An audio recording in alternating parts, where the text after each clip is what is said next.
રાપર તાલુકાના ચિત્રોડ ગામે પીએસઆઈ પ્રજાપતિએ ખાસ કરીને મોહરમના તહેવારને અનુલક્ષીને શાંતિની એક બેઠક યોજવામાં આવી હતી। તમામ કોમના આગેવાનો આ બેઠકમાં હાજર રહી તહેવાર શાંતિમય પરિપૂર્ણ કરવાની ખાતરી આપી।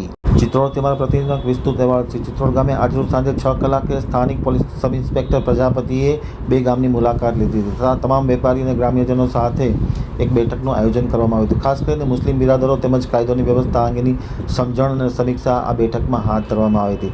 આગામી તારીખ 17મીના રોજ મોહરમનો તહેવાર હોય ત્યારે ચિત્રોડ ગામમાં કાયદોની વ્યવસ્થાની પરિસ્થિતિ જળવાઈ રહે અને કોમી એકતા અને ભાઈચારાની ભાવના સાથે આ તહેવાર સંપન્ન થાય તેવા હેતુ સાથે પીએસઆઈ પ્રજાપતિએ આ બેઠક લીધી હતી। બેઠકમાં ગ્રામ્યજનોને સમજણ આપી હતી અને ખાસ કરીને હળીમળી કોમી એકતા સાથે એકાલસતા સાથે આ મોહરમના તહેવાર પરિપૂર્ણ કરવાની સૌ કોઈને શીખ આપી હતી અને તમામ ઉપસ્થિત રહેલા બેઠકમાં આગેવાનોએ કાયદોની વ્યવસ્થાનું પાલન કરવાની ખાતરી આપવામાં આવી હતી।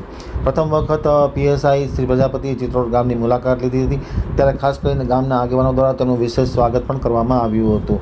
કુલદીપસિંહ જાડેજા, માજી સરપંચ વસંતભાઈ પ્રજાપતિ, અંબાવીભાઈ પટેલ, ધીરજભાઈ રાજગોર, કાંતિભાઈ સુથાર, જયેશભાઈ ઠાકોર, ધનજીભાઈ પટેલ, શાસ્ત્રીજી, શનિ મહારાજ, હીરા મહારાજ, ઇનુસભાઈ રાવમા, હારૂન કુંભાર, પપ્પુ ગાંચી સહિતના આગેવાનો આ બેઠકમાં ખાસ હાજર રહ્યા હતા।